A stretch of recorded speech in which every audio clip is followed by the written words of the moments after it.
नमस्कार, आप देख रहे हैं खबर फास्ट। और आज लोकसभा चुनाव के बाद मतगणना का दिन और रुझानों के साथ साथ अब लगभग तस्वीर साफ हो चुकी है। 543 सीटों पर चुनाव हुए थे, जिसमें से एक सीट पर पहले ही क्या कहते हैं बीजेपी उम्मीदवार गुजरात से निर्विरोध जीत चुके थे। अब 542 सीटों पर लगभग तस्वीर साफ हो चुकी है। इसमें से 295 सीटों पर एनडीए तो 231 सीटों पर इंडिया अलायंस आगे चल रही है। वहीं अगर बात करें बिहार की, तो बिहार में लोकसभा की 40 सीटें हैं। 2019 में बिहार में एनडीए को 40 में से 39 सीटों पर जीत हासिल हुई थी, लेकिन इस बार उसे 7 सीटों का नुकसान होता हुआ दिख रहा है। एनडीए के खाते में इस बार सिर्फ 33 सीटें आती हुई दिख रही है। वहीं जेडीयू के खाते में इस बार 15 सीटें आती हुई नजर आ रही हैं। इन सब आकलनों के बाद, इन सब रुझानों के बाद अब एक बार केंद्र की सरकार फंसती हुई नजर आ रही है। बीजेपी अपने दम पर सरकार बनाने की स्थिति में नजर नहीं आ रही है। ऐसे में कहते हैं बिहार की जो लोकसभा सीटें वो बहुत ही महत्वपूर्ण हो जाती है। इसी पर आज हम चर्चा करेंगे। आशीष, क्या कहते हैं बिहार का आकलन इस समय? देखिए सर, बिहार का जो आकलन अभी तक रहा है, चाहे हम पिछले लोकसभा चुनाव की बात करें तो 39 सीट, जैसे कि आपने कहा कि 39 सीट जीतकर वहां से एनडीए गठबंधन केंद्र में सरकार बनाई थी। लेकिन इस बार का जो माहौल बना है, हालांकि 7 सीटों का नुकसान होता हुआ नजर आ रहा है, लेकिन इसी बीच एक खबर बन के आई है सामने, एक खबर चला है सामने जो चर्चाओं में है। नीतीश कुमार जो कि अपने व्यवहार के लिए जाने जाते हैं और बार बार वो दल बदलते रहते हैं। ऐसे में ये खबर चली है कि नीतीश कुमार फिर से पाला बदलने वाले हैं। अगर ऐसा होता है तो सीधे तौर पर भाजपा को बिहार से तो नुकसान होगा ही, साथ ही साथ केंद्र में सरकार बनाने में भी मुश्किलात का सामना करना पड़ सकता है।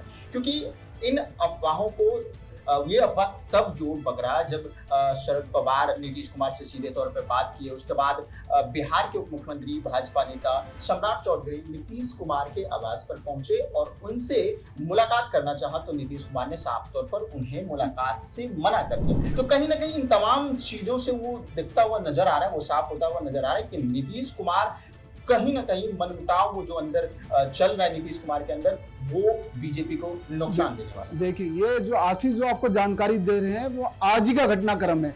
आज ही रुझान और क्या कहते हैं वोटों की गिनती हो रही है। जो भी बता रहे हैं आशीष, जो कि जैसे कि सम्राट चौधरी से मिलने से नीतीश कुमार ने मना कर दिया। वहां मुंबई में बैठे, महाराष्ट्र में बैठे शरद पवार ने क्या कहते हैं नीतीश कुमार से टेलीफोन पे बात की है। अगर शरद पवार को क्या कहते हैं राजनीति का पितामह कहा जाता है, और उन्हें मालूम है कि इस समय सीटें कहाँ फंस रही हैं। उन्हें सरकार जोड़ तोड़ में वो उनको महारत हासिल है, और उन्हें मालूम है अगर वो नीतीश को अपने साथ लाते हैं तो इंडिया अलायंस की सरकार जो केंद्र में बनाने की उनकी जो पहल है उसको कहीं ना कहीं उससे जोर मिलेगा। जी बिल्कुल। देखिए, जैसे कि शरद पवार से बातचीत हुई थी और ये भी एक खबर आई है इसी बीच कि अब इंडी अलायंस की ओर से नीतीश कुमार को उप प्रधानमंत्री बनाने का ऑफर किया गया है। देखिए, इंडी अलायंस तो आशीष, आपको क्या लग रहा है अगर ये मान ली जाए खबर अगर सच भी होती है कि इंडी अलायंस की तरफ से नीतीश कुमार को डिप्टी प्राइम मिनिस्टर बनाने की जो ऑफर किया गया है, क्या आपको क्या लग रहा है कि नीतीश कुमार इस ऑफर को स्वीकार कर लेंगे? क्या वो एनडीए से अलग हो जाएंगे? देखिए, नीतीश कुमार हालांकि बार बार ये दावा करते हुए आ रहे थे जब किसी भी पार्टी में जाते हैं, तो ये हमारा आखिरी बार है, इसके बाद हम किसी भी पार्टी में नहीं जाएंगे और हम इन्हीं के साथ बने रहेंगे। ये उनका लगातार वादा आता रहा है और तमाम दलों के साथ वो ऐसे ही वादे करते आ रहे हैं। लेकिन बार बार जो उनकी फितरत में वो बदलना लिखा हुआ है कि पार्टी तुरंत कुछ देर साथ रहने के बाद पार्टी से नाता तोड़ लेते हैं, दूसरे दल के साथ गठबंधन कर लेते हैं। ऐसे में नीतीश कुमार के लिए कुछ भी पुख्ता होकर कहना कहीं ना कहीं जल्दबाजी होगा, क्योंकि नीतीश कुमार कब बाजी पलटेंगे, कब किस पाले में जाएंगे, ये तो मुझे लगता है, जहां तक अगर कहा जाए तो नीतीश कुमार खुद भी नहीं जानते जिस तरीके। अच्छा आशीष, यहाँ पे एक बात और बता दूं, जब ये इलेक्शन का पूरा दौर चल रहा था, जब बिहार में एनडीए के जो नेता हैं, प्राइम मिनिस्टर मोदी भी जब क्या कहते हैं रैलियां कर रहे थे, उस दौरान इलेक्शन के बाद भी जब तेजस्वी यादव से जब क्या कहते हैं नीतीश कुमार को लेकर सवाल किया गया, पत्रकारों ने सवाल किया कि जब क्या चुनाव के बाद नीतीश कुमार क्या कहते हैं दोबारा से एनडीए अलायंस के साथ आ सकते हैं, तो इस पर क्या है तेजस्वी यादव ने साफ कुछ भी कहने से मना कर दिया। और आपको एक बात और बता दूं, पूरे चुनावी क्या कहते हैं प्रचार के दौरान तेजस्वी यादव या उनका परिवार क्या कहते हैं सीधे तौर पर नीतीश कुमार पर हमला बोलने से बचता रहा। तो ये क्या किस और इशारा कर रहा है कि इनको इस बात की उम्मीद थी कि चुनाव के बाद नीतीश कुमार उनके पाले में आ सकते हैं।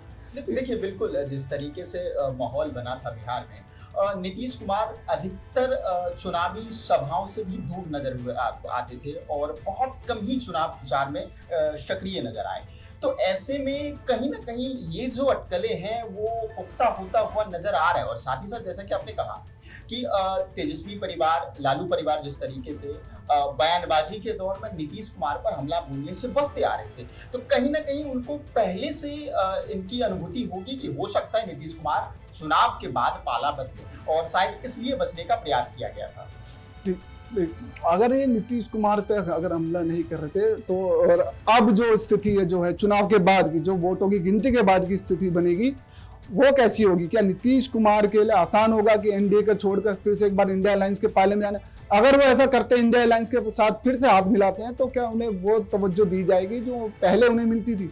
देखिए अमूमन अगर जिस तरीके से पार्टी छोड़कर वो आए हुए थे, क्योंकि इंडिया अलायंस जो बना था कहीं ना कहीं इसकी नीतीश कुमार की ही उपज रही थी। उन्होंने ही इस तरह के जो तमाम विपक्षी दलों को एकजुट करने का प्रयास किया था। उसके बाद आपसी मनमुटाव किसी तरह के जो आपस में उन लोगों का हुआ था, उसके बाद ये पाला बदल के बीजेपी के साथ आ गए। उसके बाद फिर से इस तरह का कयास लगाया जाना, और कहीं ना कहीं अगर अब ऐसा होता है तो लेकिन ये देखना सबसे अहम हो जाएगा कि नीतीश कुमार को जो 16 सीट इस बार बिहार में चुनाव लड़ने के लिए मिला था उसमें से वो कितना जीत पाते हैं। हालांकि अभी तक 15 पे आगे हैं। अगर वो तमाम सीटों को जीत कर आते हैं तो फिर कहीं ना कहीं उनको तवज्जो तो दी जाएगी, क्योंकि अगर तोड़ जोड़ की सरकार बनती है तो कहीं ना कहीं छोटे छोटे दलों को बड़ा ऑफर देना होगा, उसके बाद ही सरकार बनाई जा सकती है। जैसा आशीष आप कह रहे थे कि उन्हें अभी जो आपको जो खबर मिली है कि उन्हें डिप्टी प्राइम मिनिस्टर का क्या कहते हैं पद ऑफर किया गया है। हालांकि ये पद बहुत बड़ा है और नीतीश कुमार के सबको जग जाहिर है कि नीतीश कुमार हमेशा से प्रधानमंत्री बनने की इच्छा रखते थे। हालांकि उन्हें प्रधानमंत्री तो नहीं, लेकिन डिप्टी प्राइम मिनिस्टर का पद ऑफर किया गया है। अगर आपकी बात मान भी लिया जाए, अगर 16 में से वो 15 सीटें या 14 सीटें या 16 की 16 सीटों पर भी वो जीत हासिल करते हैं, तो क्या वो एनडीए में रहकर क्या कहते हैं बीजेपी से ये पद नहीं मांग सकते? क्या बीजेपी उन्हें ऑफर नहीं करेगी? देखिए बीजेपी के साथ जिस तरीके से रहा है, हाँ बीजेपी में उनके कुछ जो संसद बन के आएंगे उसे कहीं ना कहीं बड़े बड़े मिनिस्ट्री दी जाएगी। लेकिन अब नीतीश कुमार जिस तरीके से उनका एज हो चुका है और कहीं ना कहीं काफी बीमार भी रहते हैं, ऐसे में वो पिछले विधानसभा चुनाव में भी उन्होंने कहा था कि ये मेरा आखिरी चुनाव है, इसके बाद मैं चुनाव नहीं लड़ूंगा।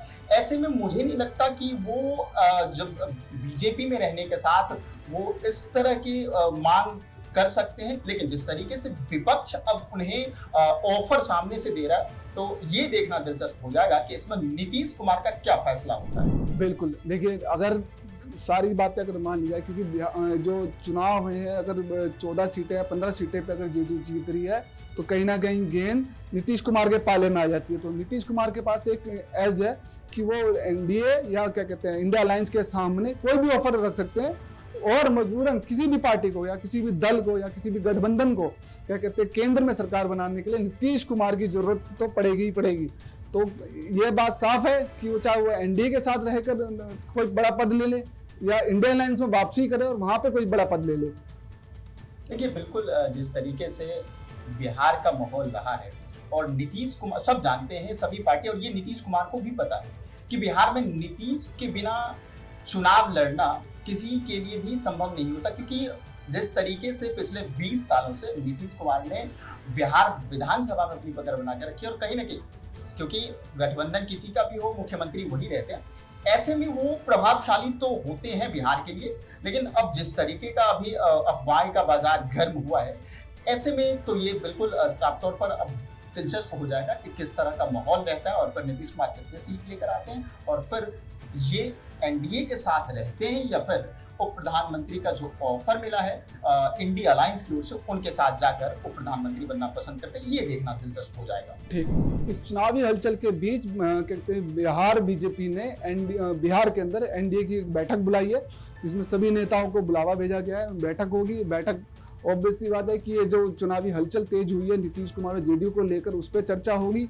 और इसके साथ साथ बीजेपी ने कल एनडीए की बैठक बुलाई है, अहम बैठक दिल्ली के अंदर, जिसमें प्राइम मिनिस्टर मोदी मौजूद रहेंगे। उसके अलावा बीजेपी के शीर्ष नेता भी उसमें मौजूद रहेंगे, जो पूरे चुनाव का आकलन करेंगे, जो जितने भी क्या कहते हैं उनके पास सीटें आई उनका आकलन करेंगे। बिहार की राजनीति, बिहार की सीटों को लेकर भी आकलन किया जाएगा।